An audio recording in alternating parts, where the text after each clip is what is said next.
Smith and his wife, Jada Pinkett Smith, contributed $75,000 to the church and shelter that took Gardner in, and even hired Reverend Williams to play himself in the film.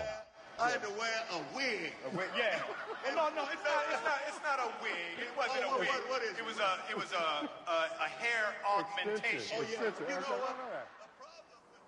Smith also visited the transit rest station, where Gardner once went so he and Chris Jr. would have a place to stay for a few hours when he was homeless. Gardner took me there with his now grown son to recall the decisions that faced him. No one is supposed to live in here. No one is supposed to just spend extended periods of time in here. This is a public restroom. This is not a living space. But were it not for this space, there were some days we would have had no place else to go. I mean, a lot of decisions, a lot of hard decisions were made right here about what are you going to do with your life? Where are you going to go? How are you going to get there? This time I went back with Will into that space. I couldn't be there any longer than a moment. I couldn't be there. And I turned to Will and I said, let's go. He said, no, leave me here for a minute. And I got to tell you, when he came out, he was a different guy. The phrase I once heard him use was that it was as the ghost in the walls had jumped out into him.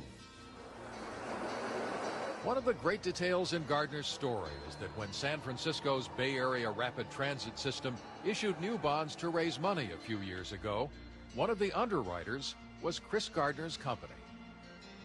Gardner has returned to being a star on the investment circuit since shooting on the film Wrapped late last year. Occasionally, he returns to Glide Memorial to work on the food line where he once stood and to make sizable regular donations. And he started what he says he hopes will be his masterpiece. My brother. An international mission designed to create economic opportunities in South Africa.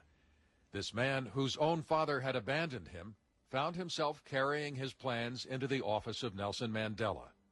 You walked into his office. Yes, he sir. looked at you and said, welcome home, son. I had to be 46 years old. And for the first time in my life, a man ever to say the words to me, welcome home, son. And for it to be Nelson Mandela.